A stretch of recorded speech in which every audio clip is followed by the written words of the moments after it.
Hola a todos, mi nombre es Beatriz Murcia Cardosa, estudiante de la licenciatura en Comunicaciones de la Universidad Tecnológica de El Salvador.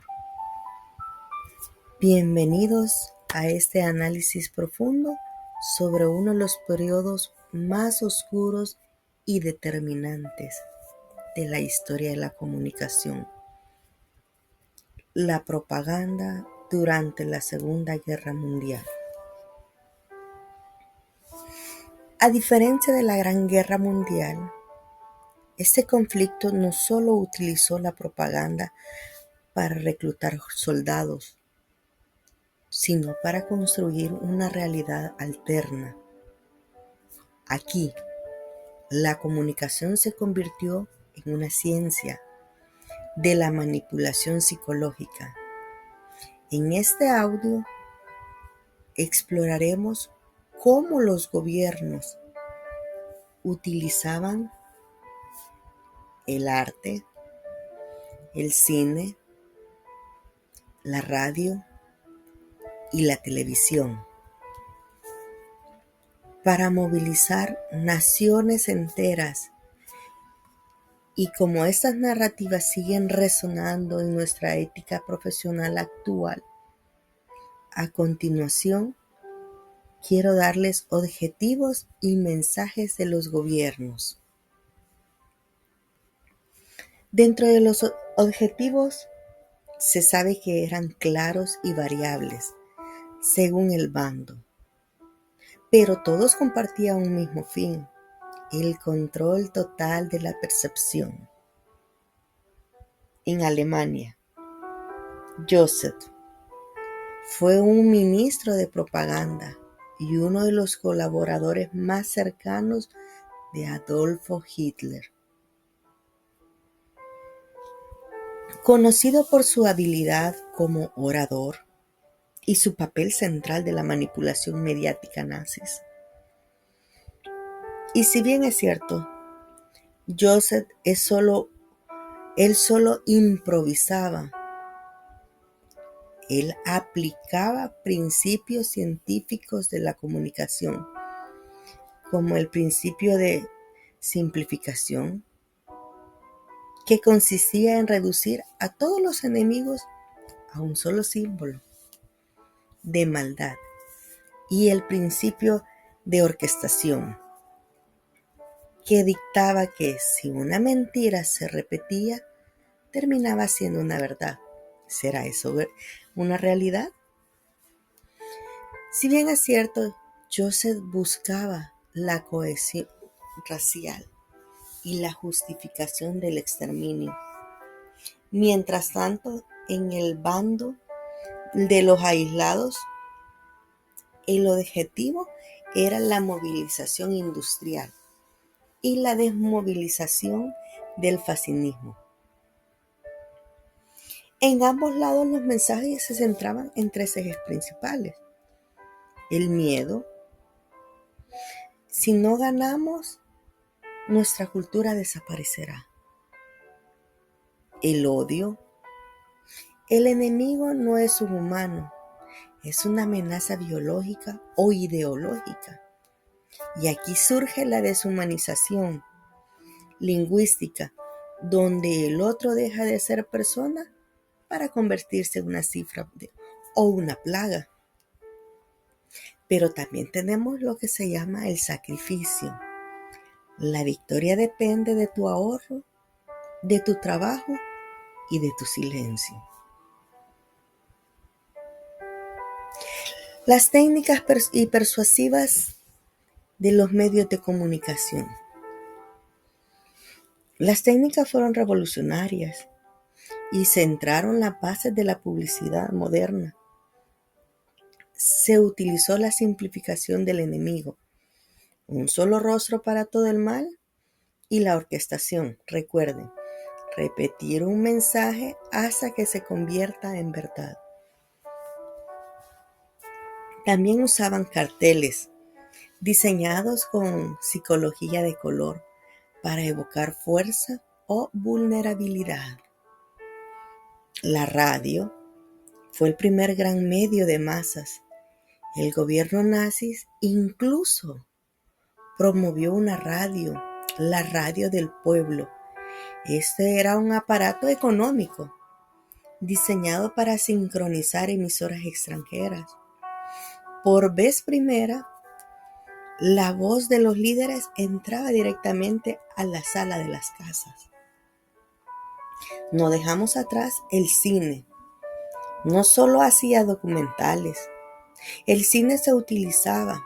Era una estética de la grandeza, con ángulos de cámara épicos, para divinizar a los líderes, mientras las películas de ficción que intentaban o mandaban mensajes ideológicos sutiles en el entretenimiento cotidiano. Ahora bien, les voy a dar unos ejemplos concretos y referencias cinematográficas de algunas películas que van acorde a lo que estamos hablando. Para entender el impacto real de esa propaganda en la vida humana, debemos mirar hacia las víctimas que quedaron atrapadas en esas narrativas. Un ejemplo fundamental es la historia de Ana Frank.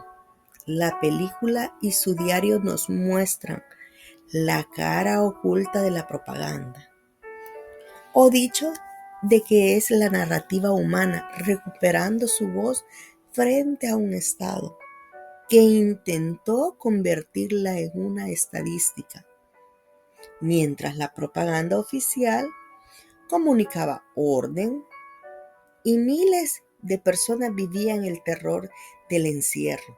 Ana Frank fue una, y ella era la máxima representante a la resistencia de la humanidad frente a una máquina comunicacional que intentó borrar su existencia. Por otro lado, tenemos la cinta El niño de pijamas de rayas o El niño de la guerra, que nos permiten analizar la inocencia versus el adoctrinamiento. Esta película es un ejemplo perfecto de cómo la propaganda construyó muros invisibles donde la narrativa de superioridad impide ver la tragedia que ocurre al otro lado de la cerca. Estas obras nos demuestran qué sucede cuando la comunicación pierde su ética. Estas obras no son solo cine, son excelentes películas para entender la dimensión humana de lo que es este tema. Ahora bien, vamos a hablar de la ética y la comunicación actual de lo que son las redes sociales. Llegando casi al final de este recorrido, esta bonita aventura de la historia, no me puedo ir sin antes hacer la pregunta necesaria. ¿Dónde terminan los límites éticos en tiempo de crisis? Si bien es cierto, la propaganda de la Segunda Guerra Mundial nos dejó un legado peligroso, la validación de la desinformación como táctica válida. Hoy en la era digital vemos cómo los algoritmos pueden crear cámaras de ecos similares a las de 1940, donde solo escuchábamos lo que queríamos creer. Como profesionales de la comunicación, nuestra conclusión debe ser firme. La libertad de expresión conlleva una responsabilidad interior. La manipulación de la verdad tiene como objetivo obtener apoyo bélico o político. Pero si bien es cierto, esto tiene consecuencias humanas devastadoras. El estudio de este periodo no solo es un ejercicio de memoria, sino una advertencia vigente. El legado de este conflicto nos enseña que la comunicación debe ser un puente hacia la verdad y la dignidad humana, Nunca, pero nunca una arma para destruir a la otra persona. Si bien es cierto, como futuros estrategas, nuestro legado debe ser una comunicación que construya, que hable la verdad, que defienda por encima de todo cualquier interés, la dignidad de cada persona. Porque una sociedad que olvida cómo fue manipulada está condenada a repetir su historia.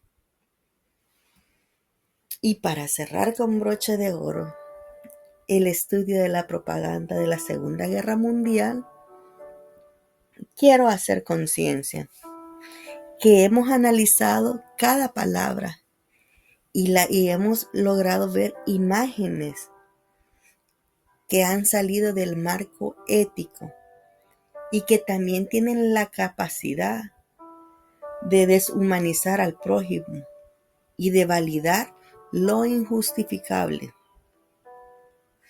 Casos como los que exploramos de Ana Frank y el niño de la pijama de rayas nos demuestran que detrás de cada estrategia de manipulación hay consecuencias graves, humanas y devastadoras. Como futuros estrategas tenemos que visionar, abrir nuestra mente, ya que tenemos las herramientas necesarias para defender nuestra ética. Muchas gracias por su atención prestada. Hasta pronto.